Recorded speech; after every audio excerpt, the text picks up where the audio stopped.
And now it's time to move into C, connection, commitment, consistency. These 3 C's are necessary in all our attempts for us to get to wherever it is we're trying to get to. You know, are you really connected to your action, the action that we've done last week? Because if you're not, you'll find it hard to stay consistent. And of course, we need to be committed for us to stay consistent. As a coach, I do so much work around goal setting and making sure that people are really connected to their goals. And I get them to ask questions to themselves like, whose goal is this? So ask yourself, whose goal is this? As we often set goals based on others' expectations of us. Or again, like I said at the start of the program, trying to keep up, you know, that race. Whose goal is it that you're setting? Is it something you truly want for you? And then ask yourself, how will this improve my life? You know, this is when I'm trying to get to the root of the reason of you wanting this goal. And this often turns up with people rethinking the thing that they thought they wanted.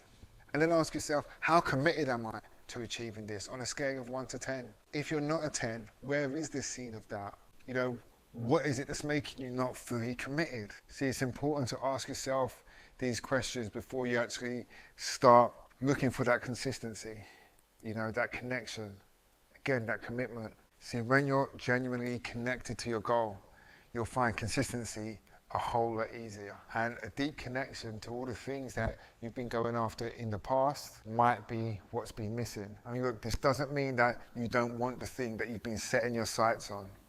It's just that you may not have correctly and clearly identified your deeper reason for wanting it. Let's use going to the gym for an example. You may say, I want to go and get fit, so I'm going to start the gym. Simple, right? Wrong. So many people fail to stay consistent because they haven't identified their correct motivator.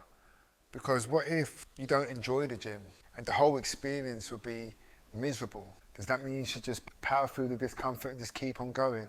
The answer is no. But looking for another solution to get the same outcome is what one should be doing. So you might not like going to the gym, but you might take up walking, running, cycling, swimming, boxing, CrossFit, or a ton of other things that has similar benefits. What I'm getting at here is the importance of looking for other options. Sometimes we set our sights fixed on one way of doing something, and if that doesn't work, we kind of throw the towel in and just think it's not for us. Look, we could all consistently do things that we hated if something big enough depended on it.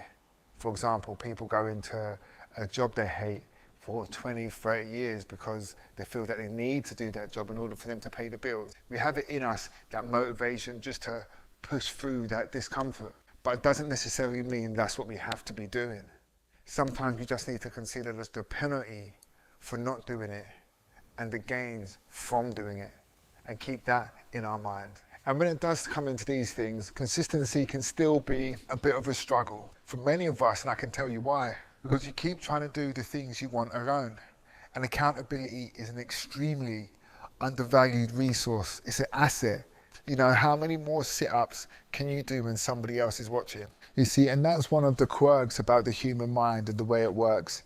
It handles information from the outside your head better than the thoughts that we have rattling in our own minds. You know, because if you've ever worked with a personal trainer, you know what I mean.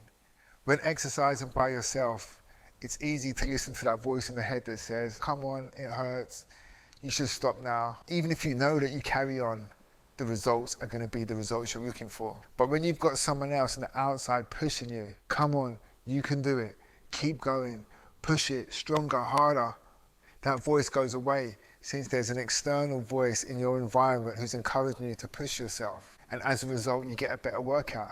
This is the same across the board. That's why I always ask people to be vulnerable, ask for help.